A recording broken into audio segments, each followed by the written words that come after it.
담당 의사는 내게 일을 쉬며 4주간 절대 안정을 취하라는 권고를 내렸다. 처음 며칠은 견딜만 했다. 하지만 일주일이 지나고 퇴원 후 집에서 같은 생활을 되풀이하면서 나는 점차 불안해졌다. 오늘 자고 나면 내일은 통증이 덜하겠지 하는 기대를 안고 오지 않는 잠을 겨우 청했지만 깨고 나면 통증은 변함없이 나를 찾아왔다. 진통제는 아무런 도움도 되지 않았다. 한 주, 2주 시간이 흘러가면서 내가 나아질 것이라는 희망은 점차 사그러들었고 나는 우울해지기 시작했다. 선생님은 이 병을 몰라요. 나는 그제야 환자들이 했던 이 말의 의미를 뼛속 깊이 깨달을 수 있었다.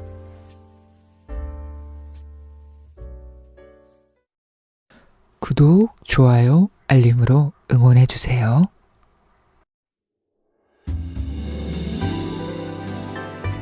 어서오세요. 여기는 솔박문고, 저는 솔박입니다. 잘 있었어요? 오늘은 비가 오네요. 봄비죠. 네. 이 봄비가 와서 기분이 좋으신 분들도 계실 테고 또 그 반대인 분들도 계십니다. 오늘은 좀 우울한 얘기를 할까 해요. 우울증 얘기인데요.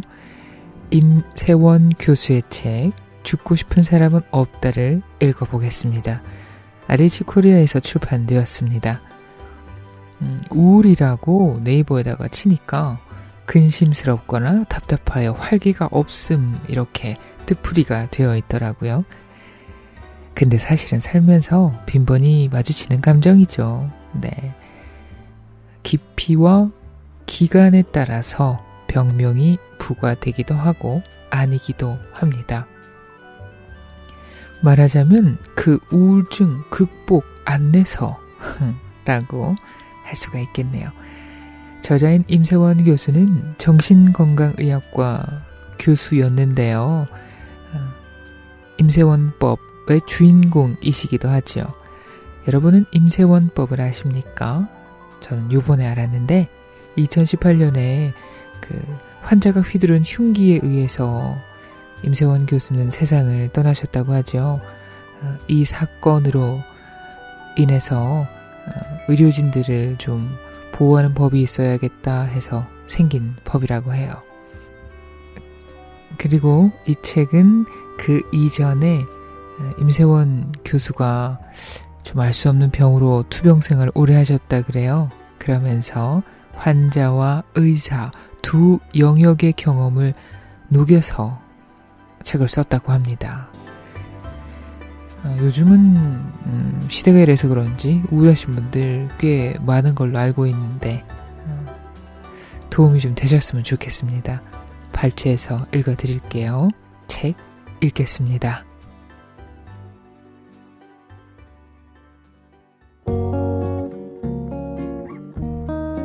우리들의 이야기와 책이 있는 곳, 여기는 솔박문고입니다. 불안이 영혼을 잠식하다. 2014년 개봉한 영화 인스텔라에서는 시간의 왜곡 현상이 흥미롭게 그려진다. 가까운 미래 기후변화로 인해 더는 인류가 생존하기 어려워지자 쿠퍼는 새로운 지구를 찾기 위해 성운간 여행을 떠난다. 그리고 마침내 그가 지구로 돌아왔을 때 지구에 살고 있던 그의 딸은 이미 노인이 되어버려 아버지보다 먼저 숨을 거두고 만다. 이동하는 물체의 속도가 빨라지면 시간이 더디게 흘러간다는 상대성 이론의 핵심을 정확하게 반영한 장면이다. 평소 실생활에서 전혀 경험할 일 없는 이 상대성 이론이 정말로 피부에 와닿을 때가 있다. 바로 우울증을 앓을 때다.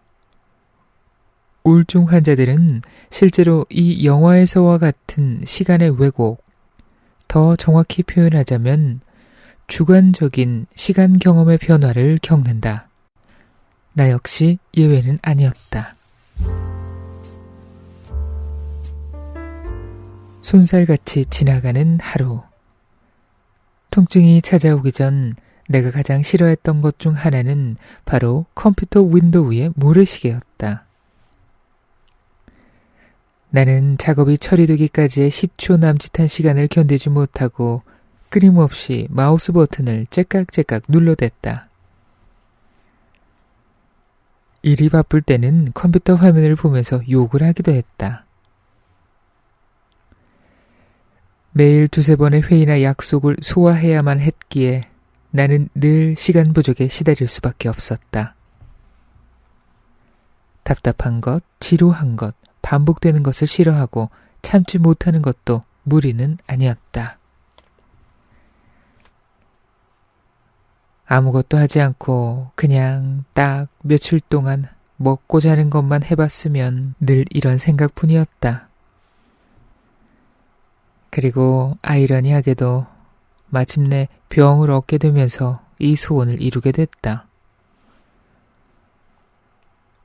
종일 누워있으면서 아무것도 하지 않는 생활은 분명 지루하고 답답한 것이어야 했다. 그러나 나는 전혀 지겨움을 느낄 수 없었다.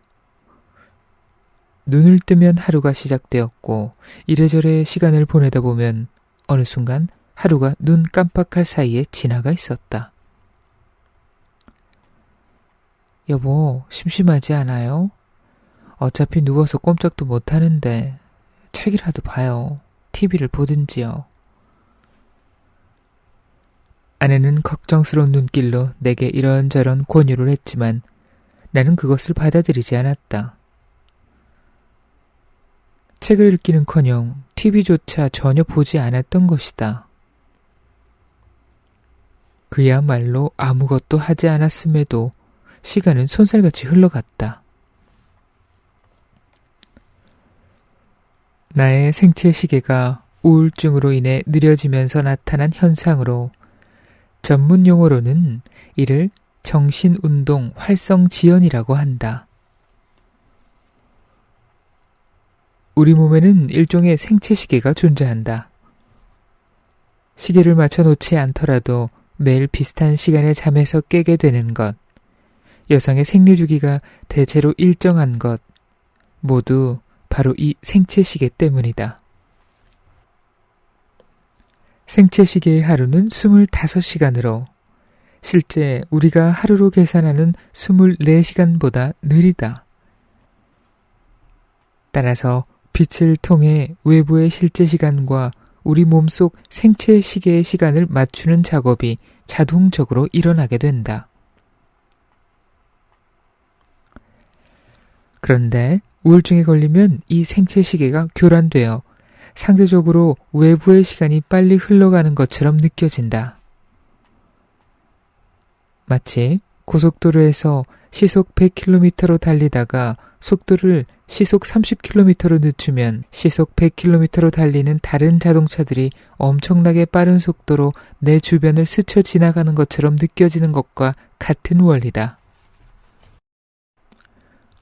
그런데 우울증에 걸리면 이 생체 시계가 교란되어 상대적으로 외부의 시간이 빨리 흘러가는 것처럼 느껴진다. 마치 고속도로에서 시속 100km로 달리다가 속도를 시속 30km로 늦추면 시속 100km로 달리는 다른 자동차들이 엄청나게 빠른 속도로 내 주변을 스쳐 지나가는 것처럼 느껴지는 것과 같은 원리다. 참고로 이것과 정반대 현상이 바로 조증의 정신운동 활성 증가이다.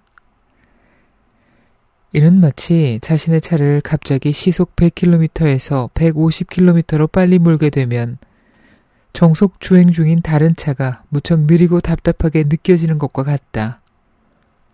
그래서 조증 환자들이 다른 사람들을 보면서 답답하다고 짜증을 내고 화를 내는 것이다.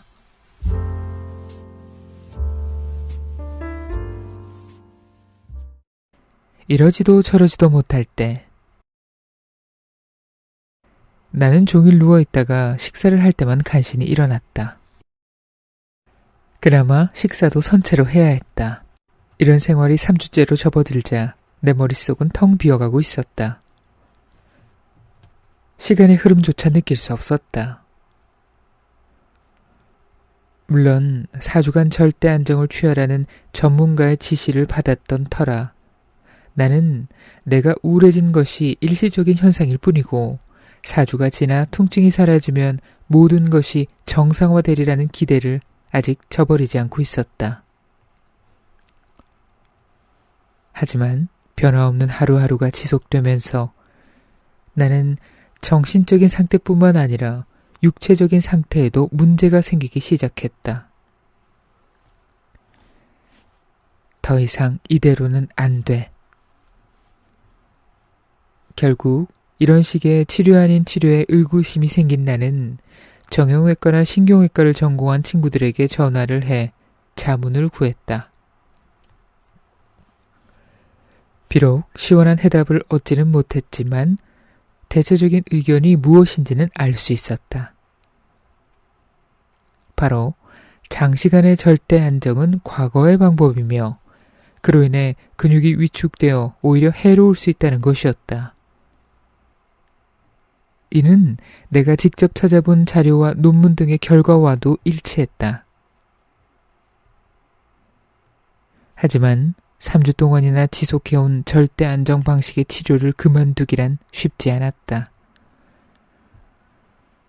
무려 40여 년간 윗사람이나 전문가의 지시를 쉽게 거역하지 못하는 모범생으로 살아온 내 성격 탓도 있었고 지난 3주간 온갖 고생을 하며 보낸 시간이 너무 아까웠던 탓도 있었다. 이렇게 본전 생각에 집착하게 되면 결국 상황을 악화시키기 마련인데 지금 생각해도 내가 참 어리석었다. 결국 나는 절대 안전 방식을 버리지 못하고 계속 유지하면서 한편으로는 내가 선택한 이 치료 방식에 대해 의구심만 잔뜩 키우고 말았다. 점점 더 불안해지고 또 우울해졌다. 부정적인 생각은 또 다른 부정적인 생각을 낳으며 최악의 결과만을 떠올리게 만들었다. 그러다 이렇게 괴롭게 사느니 차라리 죽는 게 낫지 않을까 하는 생각마저 가끔씩 머릿속을 스치는 지경에까지 이르게 되었다.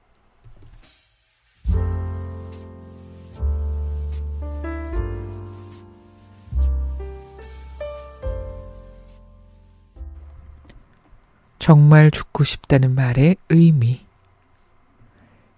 죽고 싶다. 살다 보면 우리는 한 번쯤 자기도 모르게 이런 말을 툭 던지고 난다.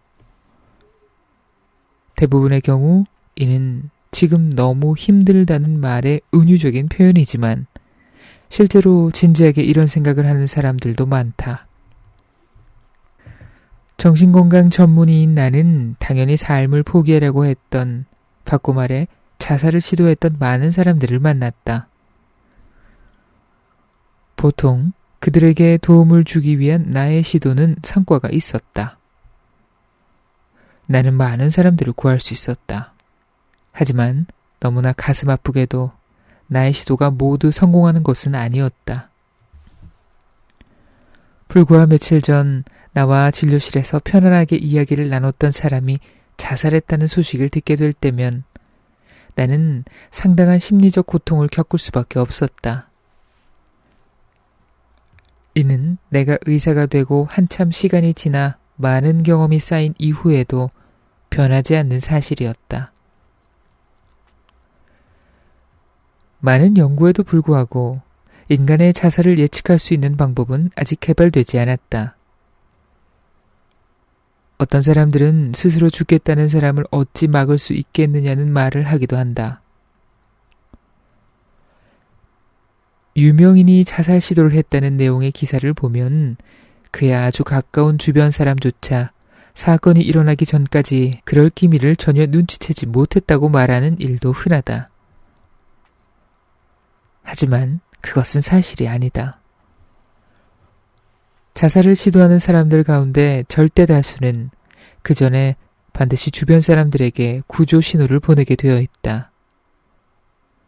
단지 우리가 그러한 신호를 발견하지 못할 뿐이다. 자살을 시도하는 사람들이 죽음을 원하는 것일까? 그들은 정말로 죽고 싶어 할까? 대답은 물론 그렇지 않다이다.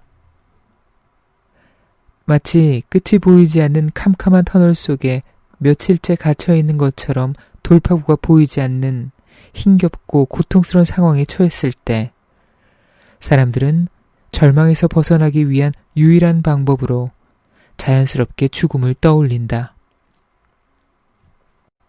그 떠올림만으로도 죽음이 무척이나 가깝게 느껴진다. 죽음이야말로 고통을 없애주는 가장 좋은 대안이란 믿음이 점차 강화되는 것이다. 결국 사람들은 고통스러운 상황을 벗어나길 간절히 바라며 그것에서 벗어날 방법이 없다고 느낄 때 자살을 시도하는 것일 뿐이다. 결코 죽음 그 자체를 원하는 것이 아니다.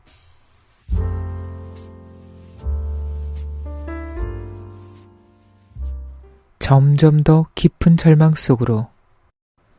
나 역시도 마찬가지였다. 첫 번째 자살 위기 이후 나는 심한 우울증을 앓으며 죽고 싶다는 생각에 사로잡혔다. 미국으로 힘겹게 연수를 떠나고 나서도 나는 눈을 뜨는 것과 동시에 시작되는 이상 감각, 즉 때로는 시리고 저리고 누군가가 잡아 당기는 듯 하다가 때로는 송곳으로 찔리는 듯한 날카로운 통증에 시달려야 했다. 그로 인해 아무것도 할 수 없었던 것은 물론이다. 가족과의 여행도, 미국 대학으로의 정상적인 출근도, 어디에나 있는 드넓은 잔디밭에서 아이들과 함께하는 축구도 그 어떤 것도 불가능했다. 연수하러 온 미국 대학 측의 양해를 구하고 출근하는 날을 최소한으로 줄인 다음 치료를 위해 할 수 있는 모든 방법을 시도해 보았다. 심지어 한국인이 운영하는 미국 내 한의원을 찾아가 침을 맞기도 했다. 냉철할 정도로 객관적이고 과학적인 사고에 근거해 의학적 판단을 내리는 훈련을 받아왔고 내가 가르치는 의과 대학생과 전공의들에게도 늘 이러한 면을 강조해왔던 내가 장모님이 보내주신 한약을 먹고 한의원에 가서 침을 맞는다는 것은 정말 상상조차 할 수 없었던 일이었다. 그러나 그것이 끝이 아니었다. 한방치료뿐 아니라 카이로프랙틱, 근골격계에 자극을 주어 통증을 관리하는 수기치료법의 일종, 국내에서는 공인되지 않은 방법이다. 운동치료, 가바펜틴, 신경성 통증과 뇌전증을 앓는 환자에게 처방하는 약, 가바펜틴을 비롯한 처방약의 복용 등 할 수 있는 모든 방법을 함께 시도했다.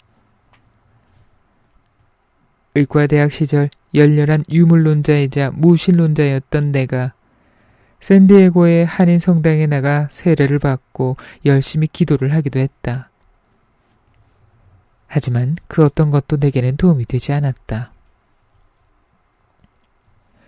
나아질 것이라는 기대와 새로운 치료법의 실패가 반복되는 과정을 6개월 이상 겪으면서 비로소 비수술적 방법으로는 증상의 개선이 불가능하다는 결론을 내리게 됐다.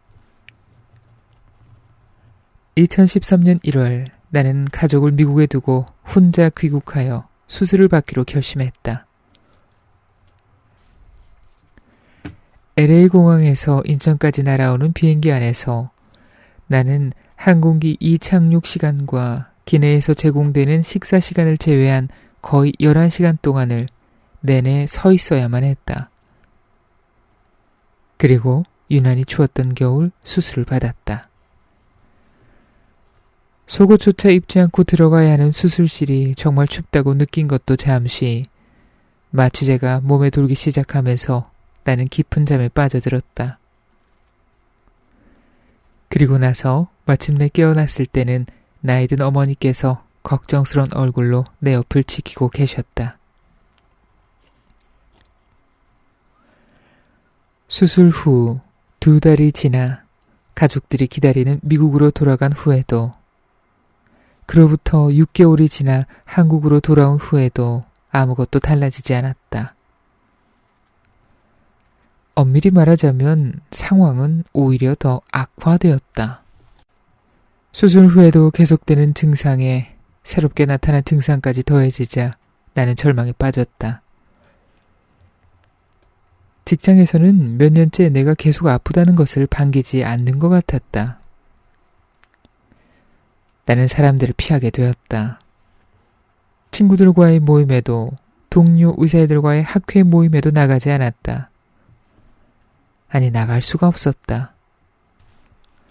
모두들 이제 허리는 어때? 라고 물어보는데 3년이 되어 가는데도 계속 아프다고, 사실 이전보다 더 상태가 좋지 않다고 말하기 싫었다. 사람들을 피하며 지낸 지 몇 달이 지나자 나를 찾는 사람들의 숫자는 현저히 줄어들었다.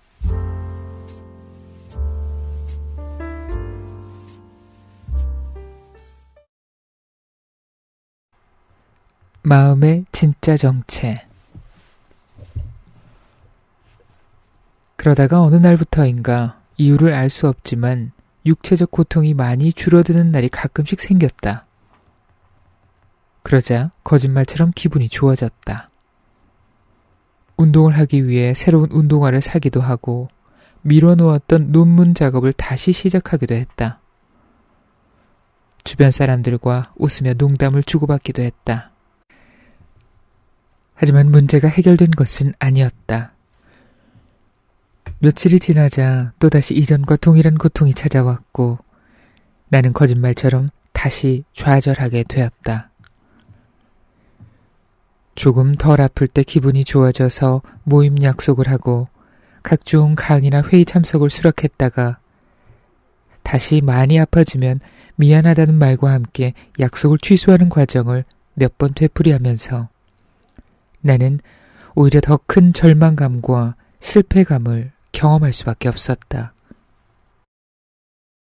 바쁜 사람들이 어렵게 시간을 내어 잡은 회의나 모임에 도저히 참석할 수 없으니 양해를 구한다는 내용의 메일, 전화 혹은 문자 메시지를 보내고 일찍 집에 들어온 날이면 그야말로 몸도 마음도 엉망이 되어버렸다. 이후 며칠을 더 우울해진 상태로 지내면서 그저 언젠가 조금 덜 아픈 시기가 오기만을 기다리는 무력해진 자기 자신을 발견했고, 그러다 보면 이렇게 사느니 차라리 죽는 게 낫지 않을까 하는 생각에 또다시 사로잡히곤 했다. 하지만 이런 과정을 한 해 두 해 겪으면서 나는 분명히 배울 수 있었다. 내가 통제하거나 예측할 수 없는 외부의 무언가가 있을 때 그것에 따라 행동을 결정할 경우 나의 생활 자체가 스스로 예측 불가능해질 수밖에 없다는 것이다. 상황이 좋지 않을수록, 미래를 예측하기 힘들수록 오히려 자기 생활을 규칙적으로 잘 유지할 수 있어야 한다. 약속과 계획은 신중하게 잡고 한번 무언가를 하기로 결정하고 나면 가능한 한 바꾸지 말아야 한다는 것이다. 이제 나는 루틴을 유지하려고 노력한다. 루틴이란 어떤 일을 하기 전 반복하는 늘 똑같은 행동이다. 나는 매일 아침 6시에 일어난다. 잠자리에서 일어나면 차가운 물을 한 잔 마시는 것으로 나의 몸에 새로운 아침이 시작되었음을 알린다. 그 후 잠시 의자에 앉아 눈을 감고 통증이 있는 곳을 비롯해 나의 몸 상태를 점검한다. 이것은 신체 탐색이라는 명상의 한 형태이다.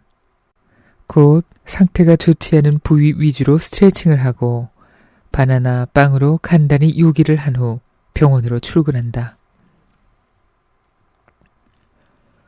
주말에는 늦잠을 자곤 하는 가족들을 위해 늘 같은 시간에 일어나는 내가 직접 아침을 준비한다.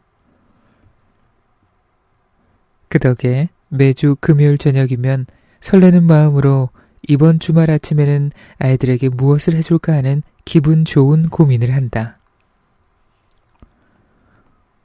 모임이나 회의 약속은 가능한 한 잡지 않지만 참석하기로 한 모임은 힘들어도 꼭 참석한다. 이렇게 많이 아픈 날도 그렇지 않은 날도 매일 똑같은 방식으로 시작하고 마무리하는 것을 하루하루 한 주 한 주 되풀이하면서 나는 조금씩 나의 생활을 통제 가능한 범위로 들일 수 있게 되었다. 비록 활동 범위가 좁아지고 행동 반경이 많이 줄긴 했지만 일상이 안정되고부터는 죽음에 대한 생각이 점차 사그라지고 그 자리를 현재가 소중하다는 생각이 대체해가는 것을 조금씩 깨달을 수 있었다. 요즘 나는 분명히 느낀다. 살면서 위기를 겪게 되면 누구나 한 번쯤 자살 생각을 할 수 있지만 이는 죽음 자체에 대한 갈구가 아니라 삶의 괴로움을 더는 견디기 힘들다고 느끼는 상황에서 필연적으로 경험하게 되는 우울감이 만들어낸 것일 가능성이 훨씬 크다는 점을. 그러므로 우울감을 다스릴 수 있다면 자살 생각 역시 지나갈 수 있다는 것을. 내 마음이 진짜 죽음을 원하는 것은 아니라는 사실을.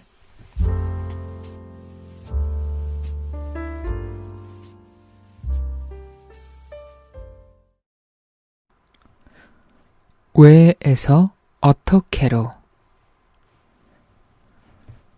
모든 일에는 원인이 있다. 지금 우리에게 일어나는 모든 일은 어떤 일의 결과라 할 수 있다. 하지만 어떤 사건은 원인과 결과의 관계가 모호하거나 원인을 파악하기 어려울 수 있다. 그보다 더 골치 아픈 것은 원인은 사라져버렸지만 결과는 계속 남아 우리를 고통스럽게 하는 것이다. 아마도 불면증이 그 대표적인 결과일 것이다. 불면증이 처음 시작될 때 우리는 대개 그 원인이 무엇인지 잘 알고 있다. 입시 스트레스, 가족의 질병, 경제적 곤란, 통증 등 수많은 원인이 불면증을 만든다. 하지만 원인이 사라져버렸음에도 불면증은 계속 남아있는 경우가 상당히 많다.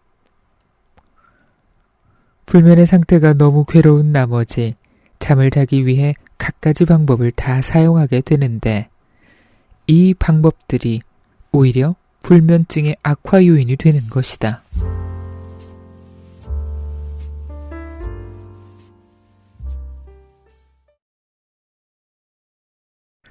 원인이 사라져도 결과는 남을 때. 불면증으로 괴롭다며 나를 찾아온 한 남자는 자신이 회사에서 지방 소도시로 발령을 받은 이후 이 괴로운 증상이 생겨났다고 말했다. 30대 후반인 그는 서울에 집과 가족들이 있었는데 어쩌다 지방으로 발령받게 되는 바람에 졸지에 기러기 신세가 되고 말았다고 했다. 가족들을 서울에 남겨둔 채 발령지에서 방을 구해 혼자서 생활하게 된 그는 잠자리가 바뀐 탓인지 혼자 있으며 느끼게 된 외로움 탓인지 어느 날부터인가 잘 잠들지 못했다. 그러다 어떤 날은 거의 꼬박 밤을 지새우기도 했다. 이렇게 제대로 잠을 이루지 못하고 다음 날이 되면 그는 온종일 피곤한 기색을 감출 수가 없었다. 오늘은 반드시 자야 한다. 그렇게 피곤한 날에는 저녁 식사만 마치면 졸립지 않은데도 밤 9시부터 자리에 누워 잠을 청했고 그래도 도저히 잠이 오지 않으면 혼자서 소주를 반병 정도씩 마셨다. 하지만 아무리 노력해도 잠은 오지 않았다.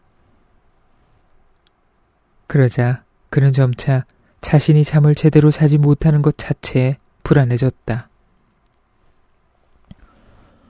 오늘은 과연 잠이 올까? 잠들면 몇 시간이나 잘 수 있을까? 그렇게 1년이 지난 후 그는 마침내 근무지가 서울로 변경되어 집에서 출퇴근을 할 수 있게 되었다. 하지만 그의 불면증 증세는 전혀 나아지지 않았다. 그는 여전히 어둠이 내리면 자신이 잠을 잘 수 있을지 걱정하면서 이제는 거의 매일 소주를 마시고 있다고 했다. 그의 이야기는 원인은 사라져도 결과는 계속 남아 고통을 주는 흔한 케이스다. 이는 불면증 환자뿐 아니라 다양한 수술 후유증을 겪는 환자들에게도 대부분 관찰된다. 예를 들어 척추 디스크가 있어 돌출된 디스크가 신경을 누르고 있는 환자는 수술로 돌출된 디스크를 제거하면 모든 것이 원상으로 돌아와야 맞다. 하지만 디스크는 제거됐어도 일부 환자에게서는 그간의 신경 손상 혹은 수술 후 발생한 수술 부위의 유착, 수술 중 발생한 새로운 신경 손상으로 인해 통증과 감각 이상이 계속된다. 수술이 자신을 고통에서 벗어나게 해줄 것으로 기대했던 환자들은 이때 심한 좌절과 우울을 경험하게 된다. 그 역시 불면증의 괴로움도 괴로움이지만 달라지지 않은 자기 상태를 목격하며 더는 희망이 없다는 생각에 엄청난 우울감에 시달리고 있다고 호소했다. 원인이 제거됐는데도 어째서 문제가 해결되지 않는 것인지, 왜 하필 자기에게 이런 일이 일어난 건지 모르겠다며 아무리 생각해도 자기는 유독 불운한 사람 같다고 절망했다.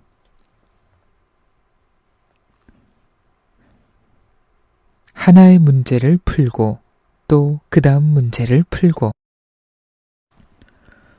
수술과 약물, 각종 비수술적 치료, 물리치료, 필라테스, 퍼서널 트레이닝, 기도, 명상, 심지어 침과 한약까지. 통증에 좋다는 온갖 방법을 다 사용했는데도 기대만큼의 효과가 드러나지 않자 나 역시 끝없이 이런 질문을 던지지 않을 수 없었다. 도대체 무엇이 문제인가? 왜 하필 내게 이런 일이 닥친 것인가? 내가 무엇을 잘못했단 말인가?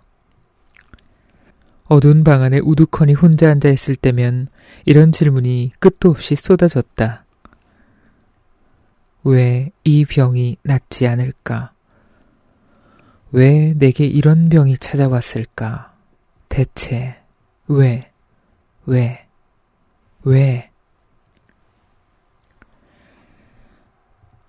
그러다 문득 나를 찾아온 환자들이 내게 던지던 질문들을 내가 똑같이 하고 있구나 하는 생각이 들었다. 환자들은 나의 진료실로 찾아와 도대체 왜 이런 병이 자신에게 생긴 것인지를 묻곤 한다.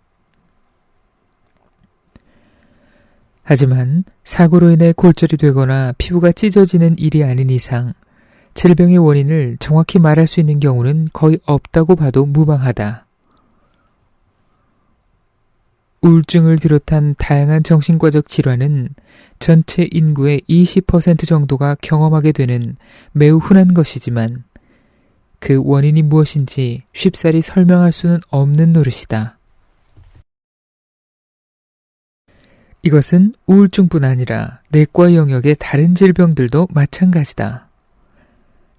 매우 흔한 만성질병인 당뇨병만 해도 그렇다.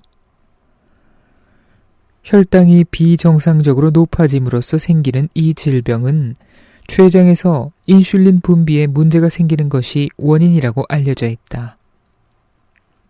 그러나 인슐린 분비에 왜 문제가 생기는 것인지까지는 설명하기 어렵다. 꼭 질병뿐이겠는가?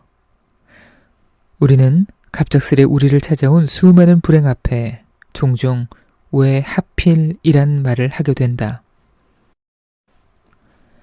아무리 생각해도 억울하다. 중범죄를 저지르고도 잘 먹고 잘 사는 사람들이 수두룩한데 아무런 잘못도 하지 않은 내가 왜 혼자서 이런 고통을 감당해야 하는 걸까? 온 세상의 불운이 오직 나를 향해 달려드는 것만 같다. 세상에 정의란 없는 것처럼 보인다. 아무리 생각해도 한참 잘못된 일이다. 그런 생각에 휩싸이다 보면 외에 집착하게 되고 이런 집착은 곧 우울한 감정으로 이어지게 된다. 당연한 일이다. 이런 경우에는 왜를 아무리 외쳐도 시원한 답을 얻을 수 없으니까. 고통과 불행이 없던 시절을 자꾸 떠올리게 되겠지만 그때는 그때고 지금은 지금이다. 머릿속에서 자꾸 원인을 찾으려고 할 때 그 꼬리에 꼬리를 무는 생각을 삭둑 자르고 냉정하게 원인 따위는 없다는 점을 받아들여야 한다. 불행에는 이유가 없다. 세상 모든 일은 그 원인을 찾아야 해결할 수 있지만 그럴 수 없는 일이 한 가지 있다면 그것은 불행일 것이다. 아프지만 이것을 인정해야 한다. 상황을 상황대로 두고 지금 이 순간 할 수 있는 일을 해야 한다.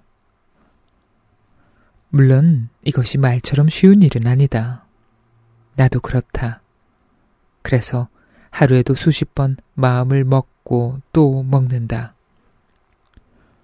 왜가 아니라 어떻게 집중하자. 왜가 아니라 어떻게, 그러니까 원인이 아니라 방법에 집중해야 한다는 것이다. 그 방법을 찾는 일이 아무리 어렵다고 해도 최소한 보이지도 않으며 돌이킬 수도 없는 원인을 찾는 일보다는 쉬울 테니 불행 중 다행이라고 해야 할까. 이 상황에서 내가 할 수 있는 일이 무엇인지 그리고 그것을 어떻게 수행할 수 있을지에 대한 답을 찾은 후에 그것을 실천해 나가야 한다. 비록 이것이 당장의 해결책을 제시해 주는 것은 아니라 해도 그렇다. 그래야만 아무리 힘들어도 우울감에 빠져 나 자신을 잃어가지 않는다. 계속해서 방법을 찾아가는 것, 그것이 곧 자기를 지키는 일이다. 영화 마션에서 화성에 홀로 남겨진 우주비행사 마크와 테리는 자신이 왜 화성에 혼자 남게 되었는지에 대해 집착하며 우려하기보다는 자신이 화성에서 어떻게 생존할지에 더 집중한다. 그렇게 화성에서 감자 농사를 짓고 하루하루를 견뎌내면서 마침내 지구로 귀환한다. 그의 말은 곧 내가 나 자신에게 그리고 고통을 겪고 있는 누군가에게 들려주고 싶은 이야기와도 같다. 삶의 어느 지점에 이르러 정말 모든 게 끝없이 나락으로 떨어지고 바닥을 칠 때가 있지. 그래, 이게 끝이야. 모든 게 끝장이야 라고 말이다. 그럴 때는 둘 중 하나야. 그냥 현실을 받아들이든지 아니면 무언가를 하든지. 하나의 문제를 풀고 또 그 다음 문제를 풀고 그렇게 계속하다 보면 집으로 돌아가게 되는 거야. 네, 낭독을 들으셨습니다. 좋은 내용이 참 많아요. 마음이 조금 힘든 상태라면 적극 추천하고 싶은 책이에요. 임세원 교수는 힘들고 어렵지만 희망의 근거를 찾아야 한다고 말합니다. 그 방법이 꼭 우울증이 아니더라도 일상을 잘 지켜내는데 유용할 것 같더라고요. 혹시 오늘 좀 힘든 일 있었어요? 네, 나아지리란 기대를 안고 지금 할 수 있는 일을 해 나가봅시다. 내일은 반드시 좋아질 거예요. 오늘은 여기까지고요. 다음에 또 좋은 책으로 찾아올게요. 친구들, 안녕.